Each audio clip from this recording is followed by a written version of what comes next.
Hello दोस्तों, आज हम बात करने वाले हैं द एल्केमिस्ट बुक के बारे में। तो चलिए दोस्तों, वीडियो शुरू करते हैं। किताब के बारे में द एल्केमिस्ट, यह किताब हमें बताती है कि अपने सपने को पूरा करने की चाहत हम सब के अंदर होती है और उनके लिए हम सब बहुत कोशिश करते हैं।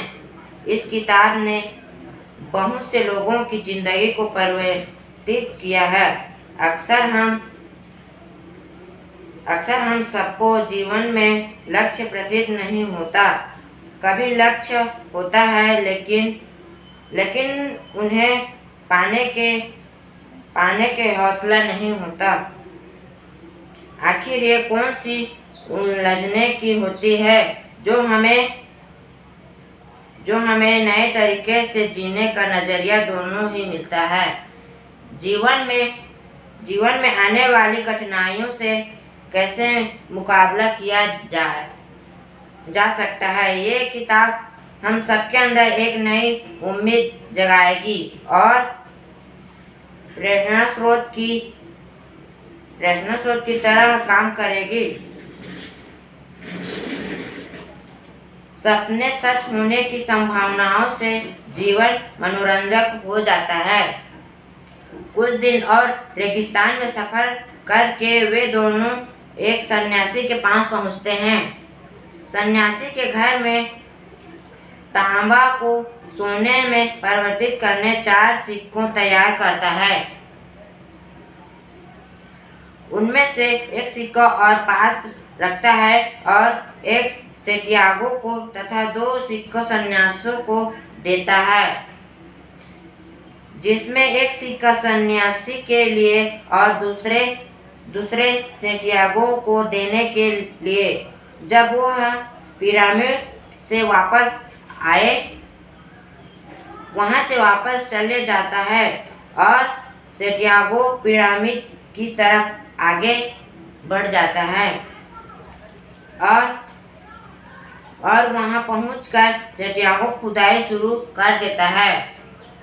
कुछ समय के बाद वहां कुछ लोग आ जाते हैं और उससे सोने का सिक्का ले लेते हैं। उन लोगों को लगता है कि इस लड़के ने खोद कर ये सोना के सिक्के निकाले हैं।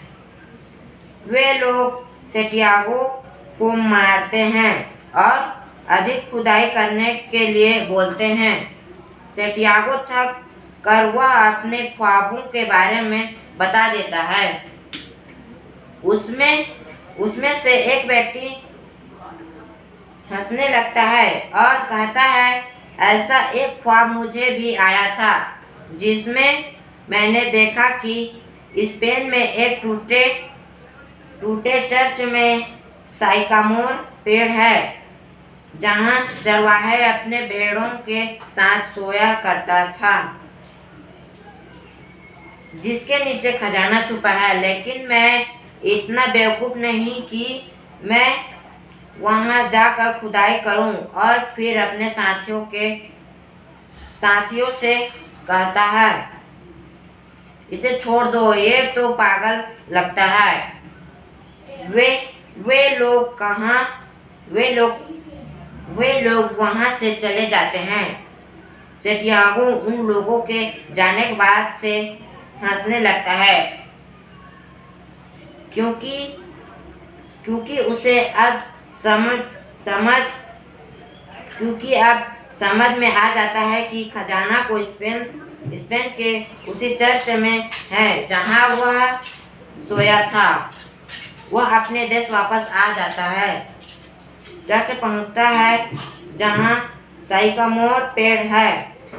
साइकामोर ग्रीष्म का प्रतीक है, जिसका ख्वाब में मिस्र आया है। सेंटियागो खजाना निकालता है और वादे के हिसाब से 10वां हिस्सा उस बूढ़ी औरत को दे देता है, जिसे उसने दावा किया था। और फिर वह वापस रेगिस्तान चला जाता है, जहां फातिमा उसका इंतजार कर रही होती है। यह कहानी यही समझना चाहिए कि हम क्या चाहते हैं, वो हम जानते हैं और उसे पाने के लिए हमें पूरी शिद्दत से लग जाना चाहिए। यह ब्रह्मांड प्रतीक लोग सब हमें मदद करते हैं। यह हमें इशारों से रास्ता दिखाते हैं।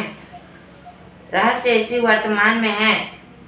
अगर आप वर्तमान में ध्यान देते हैं तो आप अपने आप को निखार कर सकते हैं, और अगर आप अपने वर्तमान को निखारते हैं तो पल भी बेहतर होगा।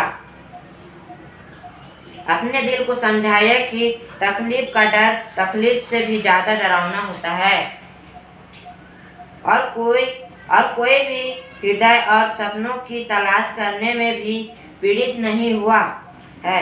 और अगर आपको तकलीफ हो रही है तो समझिए कि अभी आप अपने सपनों की ओर सही दिशा में पूरे कब्जे से अपने साथ बढ़ रहे हैं। एक बात को समझ में रखने वाली है कि संयोग जैसी कोई चीज होती नहीं है। सोचिए अगर साइंटिस्टों भी यही सोच लेता है कि अगर उनका संयोग खजाने को पाने का होता तो वह खुद उसके पास आ जाएगा, शायद वो अमीर न बन पाता। इसलिए संयोग जैसा कुछ नहीं होता। हर चीज के लिए पूरी मेहनत के साथ कोशिश करना बहुत जरूरी है। तो दोस्तों, अभी के लिए बस इतना ही। मिलते हैं अगली वीडियो में। तब तक के लिए बाय बाय, टेक केयर।